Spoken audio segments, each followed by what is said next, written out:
একটা face pack তৈরি করব। তার জন্য তো দেখো আমি আলুটা ছিলে নিয়েছি, তারপরে রসটা বের করে নিয়েছি।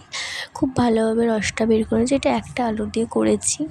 ভালো করে একটা আলু রসটা বার করে নিতে হবে, খুব সুন্দর হবে। তারপর আমি দিচ্ছি বেসন, ঠিক আছে, নর্মাল যে বেসন হয় সেরকম বেসন দিয়ে দিচ্ছি।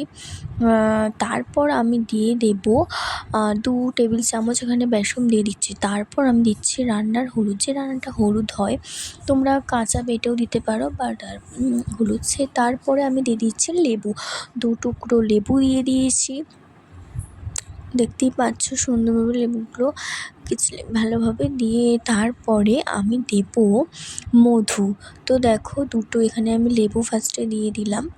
দিয়ে দেওয়ার পর আমি এখানে দিচ্ছি 1 টেবিল চামচ নয়, তারও একটু কমের উপর মধু।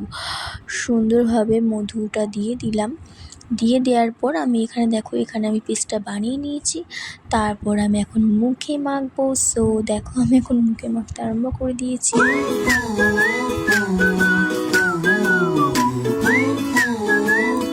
ধুয়ে নিয়েছি, শুকিয়ে নিয়ে ধোয়ার পর আমি টোনার ইউজ করছি। এটা গুড ভাইবসের রোজ টোনার, তোমরা জানো এটা আমি ইউজ করি।